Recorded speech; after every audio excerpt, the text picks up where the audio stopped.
Bishop, വീട്, വിദ്യാഭ്യാസം, ഓരോ മനുഷ്യന്റെയും ബേസിക് ഫീലിങ്സ്. ബിഷപ്പ് അനുഭവിച്ചിട്ടുണ്ടോ? ഒന്നോ രണ്ടോ നേരത്തെയല്ല, മാസങ്ങളോളം അടപ്പെങ്ങനെ പുകയുമെന്നോർത്ത് പട്ടിണിയുടെ വേദന അനുഭവിക്കുന്ന ഒരുപാട് അമ്മമാരെ കാട്ടിത്തരാം.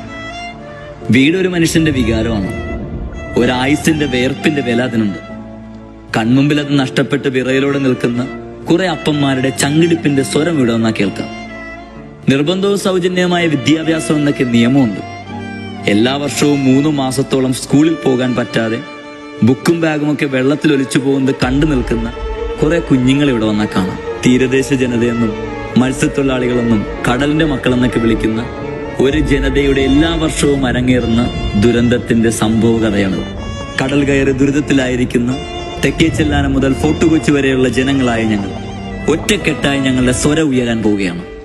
ഈ വരുന്ന വെള്ളിയാഴ്ച വൈകുന്നേരം തോപ്പുംപടിയിലേക്ക് ഒരു നാട് മുഴുവൻ നഗരത്തിലേക്ക് ഇറങ്ങാൻ പോവുകയാണ്. ഹൃദയത്തിൽ കരുണയുടെ അംശം ഇത്തിരിയെങ്കിലും ഉണ്ടെങ്കിൽ ഞങ്ങളോടൊപ്പം നിൽക്കണം, പിന്തുണയ്ക്കണം. ഞങ്ങളുടെ മക്കൾക്കും പഠിക്കണം, അവർക്കും ജീവിക്കണം.